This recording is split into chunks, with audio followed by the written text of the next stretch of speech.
heart of the Mediterranean world. The city's famed museum and library might have declined from their former glory, but the tradition of learning they represented still commanded reverence throughout the empire.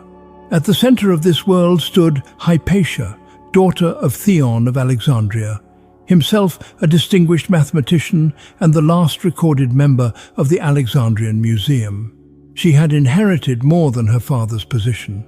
She had inherited his mission to preserve Greek mathematical and philosophical knowledge in increasingly hostile times. Hypatia taught in the Neoplatonist tradition, following the philosophy of Plotinus rather than the more mystical interpretations that had gained favor elsewhere. Her school focused on the pursuit of truth through reason and mathematical precision. The historian Socrates Scholasticus, writing within a generation of her death, described her as surpassing all the philosophers of her time in both literature and science. Students traveled from distant provinces to hear her lectures on mathematics, astronomy, and philosophy. She explained the works of Diophantus on arithmetic and Apollonius on conic sections, subjects that required years of disciplined study to master. What made Hypatia truly exceptional in her world was not just her intellect, but her public authority.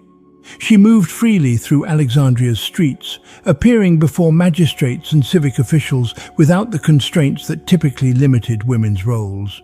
Socrates Scholasticus noted that she possessed a self-assurance and dignity that came from the cultivation of her mind, and that men admired her all the more for it. She never married, dedicating herself entirely to philosophy and teaching.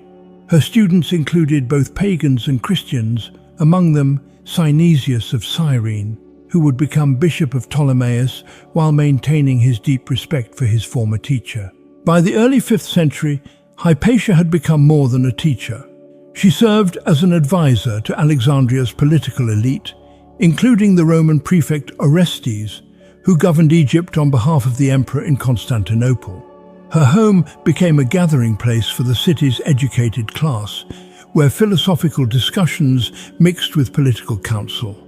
In a city increasingly defined by religious conflict, Hypatia represented something that was rapidly disappearing, a space where learning mattered more than sectarian loyalty, where pagan and Christian could study together without violence. Cyril's supporters mark Hypatia for death. When Cyril became Patriarch of Alexandria in 412 CE, he brought with him a vision of Christian authority that left no room for compromise. His appointment had been controversial, and he moved quickly to consolidate power by targeting those he saw as threats to Christian dominance.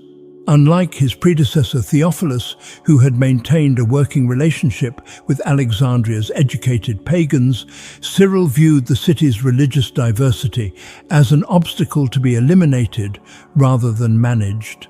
His first major confrontation came with Alexandria's Jewish community. In 414 CE, following violence between Christians and Jews, Cyril led a mob that seized the synagogues, confiscated Jewish property, and drove many Jews from the city. The Roman prefect Orestes was horrified. As the emperor's representative, he was responsible for maintaining order and protecting all citizens regardless of religion.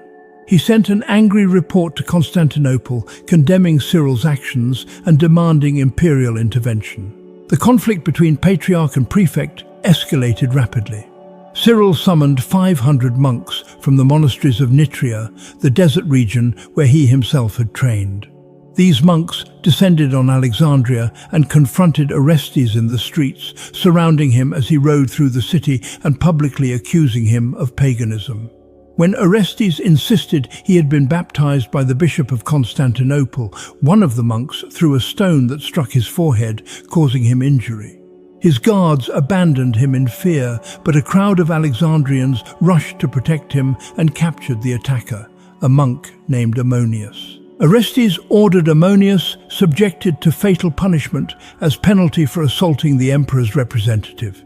Cyril responded by declaring the dead monk a martyr, giving him a church funeral and renaming him Thaumacius, meaning the Wonderful. The message was unmistakable. Those who attacked the prefect were not criminals, but holy warriors deserving of veneration.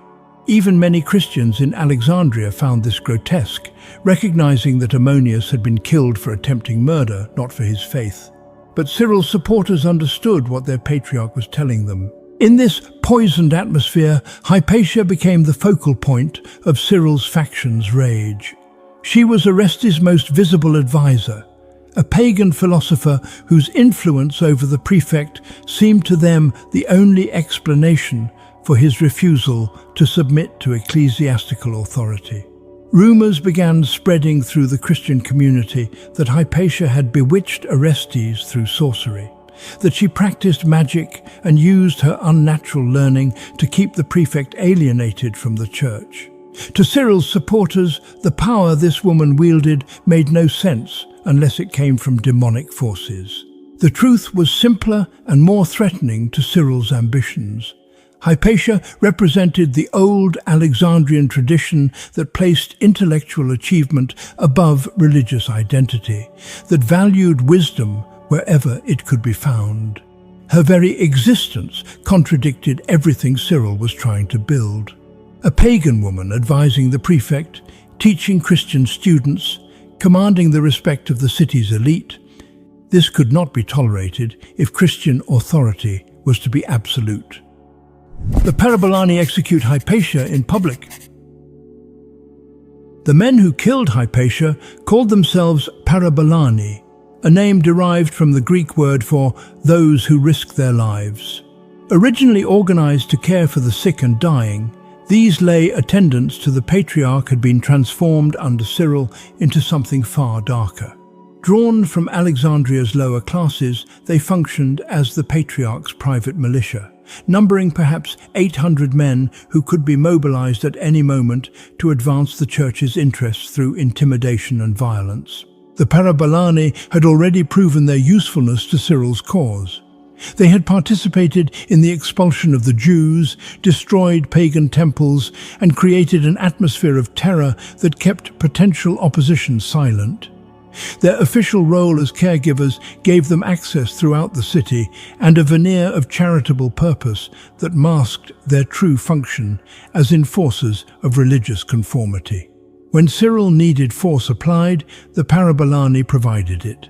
In March 415 CE, during the season of Lent, a group of these men ambushed Hypatia as she returned home from delivering her daily lectures.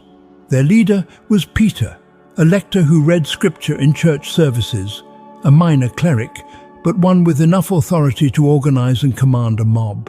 They forcibly removed her from her chariot in one of Alexandria's main streets and forced her toward the Caesareum, the massive structure that had once been a temple dedicated to the Roman imperial cult. Cyril had claimed this building as his headquarters, transforming it into a Christian church. Inside the Caesareum, the Parabalani forcibly removed Hypatia's clothing. They struck her with ostraca, the sharp fragments of pottery and roof tiles that lay scattered throughout any ancient city. Socrates Scholasticus, the Christian historian who documented these events, described how they killed her with these crude implements. The violence was deliberate and prolonged.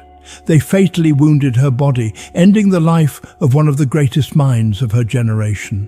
When they finished, they carried what remained of Hypatia through the streets to a place called Cinaron and burned her there. The entire sequence, the public abduction, the execution in Cyril's own church, the fatal attack, the burning, followed the traditional Alexandrian method for disposing of the vilest criminals.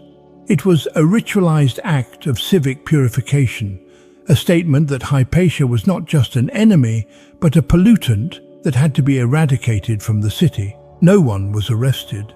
No one was punished. The Parabalani returned to their ordinary duties as if nothing had happened. Cyril made no statement condemning the murder. His silence spoke clearly enough.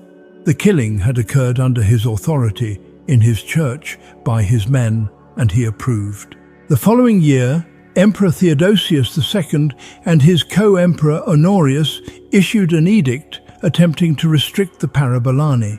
Their numbers were reduced to 500, and they were forbidden from attending public spectacles or entering courtrooms. The edict explicitly mentioned the terror they had caused, but the restrictions proved temporary. Within 2 years, Cyril regained control of the Parabalani, and the emperor's attempt to curtail their power collapsed. The Patriarch had won.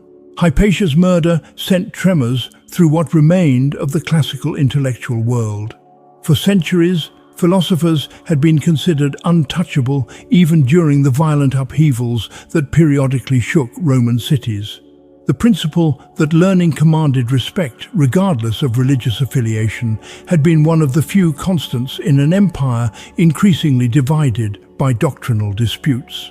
That principle died with Hypatia in the Caesareum. Within months of her death, scholars began abandoning Alexandria, seeking refuge in Athens or Constantinople, anywhere that seemed safer than the city that had once been synonymous with learning itself. The Neoplatonist school that she had led continued, but it would never again command the authority it had possessed when she taught there. What does Hypatia's death reveal about the relationship between power and knowledge when religious authority becomes absolute? The charred remnants in Cineron marked more than the end of one woman's life.